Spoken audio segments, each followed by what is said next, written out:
ओर कि प्रभु ने हमारे और आपके लिए अपने हाथों में कीले ठुकवाए, पैरों में कीले ठुकवाए, पेट में भाला भुकवा लिया प्रियो। हालेलुया। तो प्रभु की दासी के द्वारा हम इस वचन को मनन करेंगे। हालेलुया। आइए हम लोग निकालेंगे पहला कुरिन्थियों, सभी लोग निकाल लीजिए पहला कुरिन्थियों 11:23 पर। परमेश्वर को वचन क्या कहता है? क्योंकि यह बात मुझे प्रभु से पहुंची और मैंने तुम्हें पहुंचा दी कि प्रभु यीशु ने जिस रात वह पकड़वाया गया, ये बात हमें किससे पहुंची है? किसी मनुष्य के द्वारा नहीं। ये बात हमारे तक आई है तो किसी मनुष्य के द्वारा नहीं आई है, ये प्रभु यीशु मसीह के द्वारा आई है, जो पौलुस के द्वारा हम तक पहुंचा है।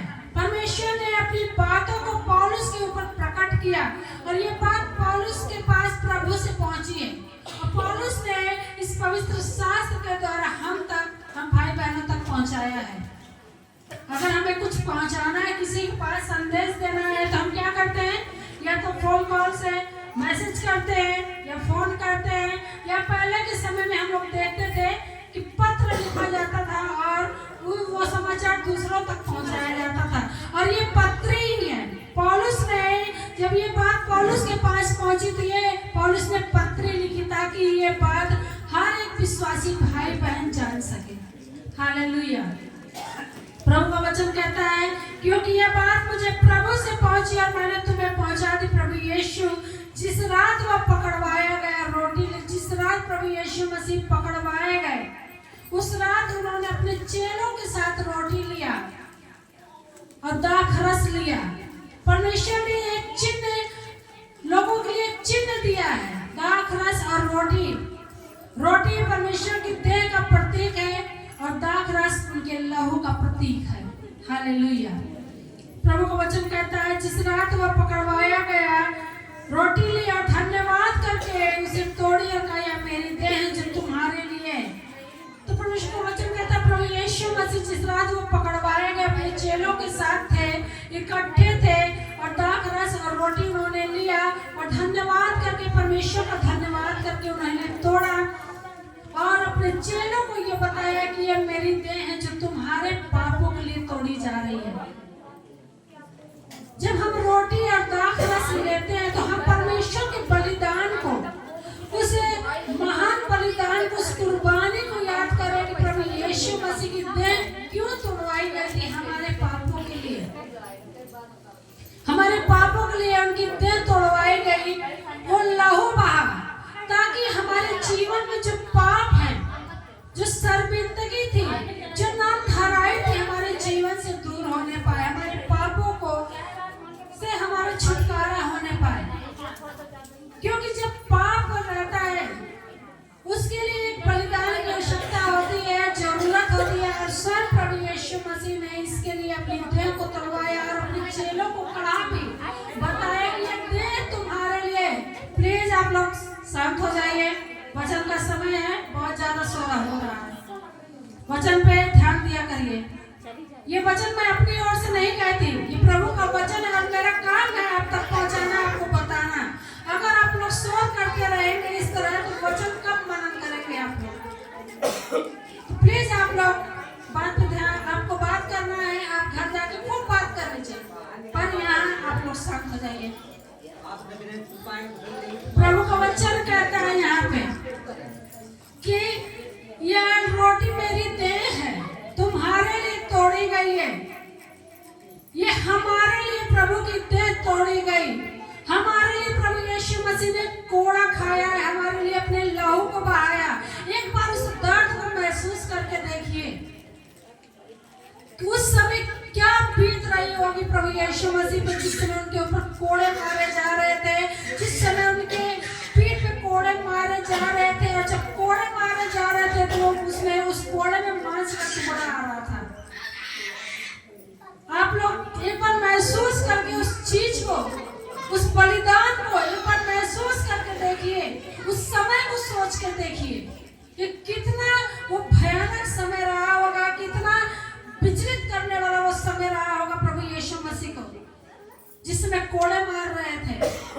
कितना, अगर हो सकता हम लोग रहे होते उस समय तो हम लोग देख नहीं पाते, कितना विचलित करने वाला वो समय था। और वचन कहता है कि प्रभु यीशु मसीह ने अपने चेलों से कहा कि ये मेरी देह है जो तुम्हारे लिए तोड़ी जाएगी। तोड़े जाने से पहले ही प्रभु यीशु मसीह ने अपने चेलों को बताया कि ये तो मेरी देह है जो तुम्हारे लिए तोड़ी जाएगी।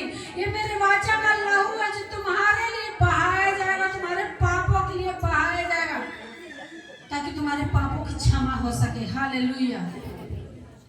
परमेश्वर का वचन कहता है, इसी रीति से उसने बियारी के पीछे कटोरा लिया और कहा, यह कटोरा मेरी लहू में नई वाचा है।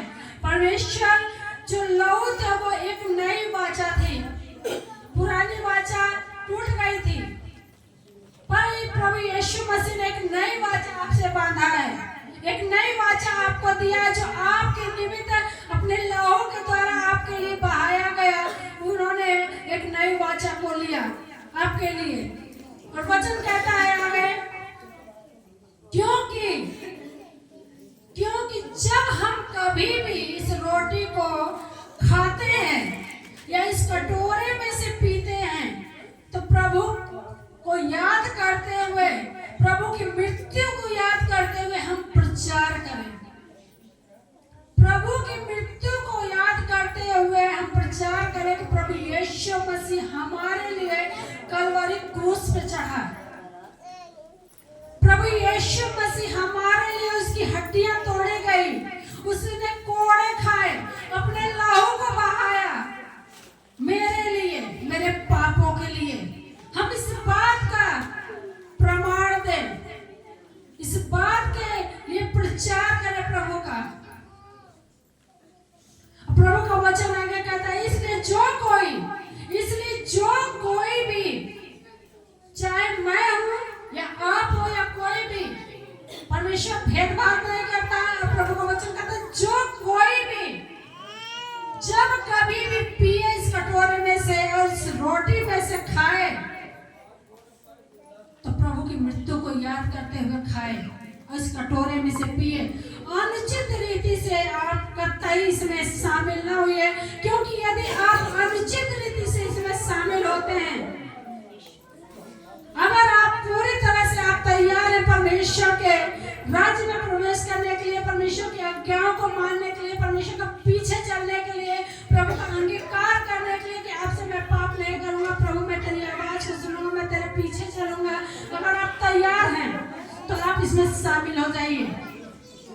प्रभु कहता है, जिन्होंने बपतिस्मा लिया, जिन्होंने प्रभु यीशु मसीह को अपना उद्धारकर्ता करके ग्रहण कर लिया है, वो लोग शामिल हो सकते हैं। पर अनुचित रीति से मैं कहूंगी कि आप इसमें शामिल ना हो, क्योंकि हम प्रभु की दृष्टि में ऐसा करके अपने ऊपर इटर्नल आते हैं। अब परमेश्वर हमारी ताड़ना करता है ताकि हम संसार के साथ दोषी न ठहराए जाए। हालेलुया। प्रभु का वचन कहता है कि इसमें बहुत सारे लोग सो भी गए, बहुत सारे लोग बीमारियों में, कर्जों में, दुष्ट आत्माओं में ग्रस्त हैं और वो सो भी गए, क्योंकि उन्होंने अपने पापों का अंगीकार नहीं किया, अपने पापों पूरी तरह से अपने मन को नहीं फिराया था पूरी तरह से। कि अब हम प्रभु यीशु के पीछे चलेंगे, पूरी तरह से अपने मन को नहीं फिराया। हालेलुया। क्योंकि जो खाते पीते समय प्रभु के देह को न पहचाने, वह इस खाने और पीने से अपने ऊपर दंड लाता। इसीलिए इस कारण तुम में से बहुत निर्बल और रोगी और बहुत से सो भी गए यदि हम अपने आप को जांच लेते।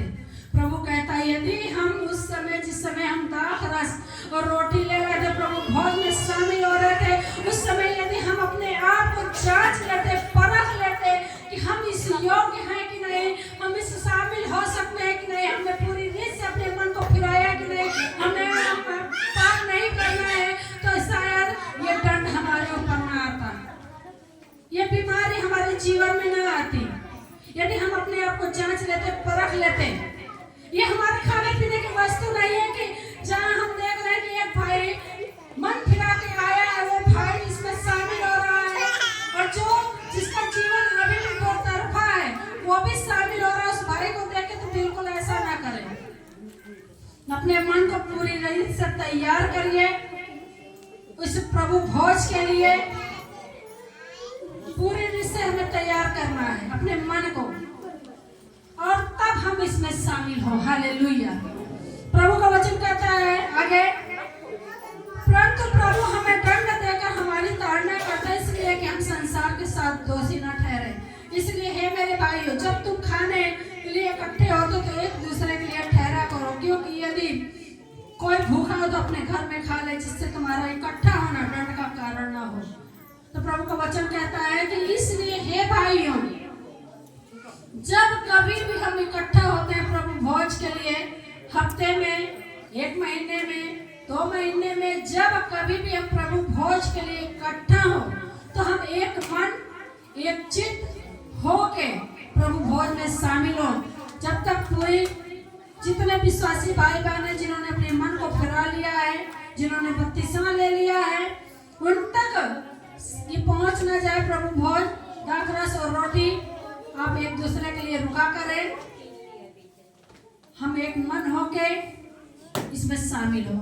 तो इसी वचन के साथ परमेश्वर आप सबको बहुत आशीष दे। सबको जय यीशु।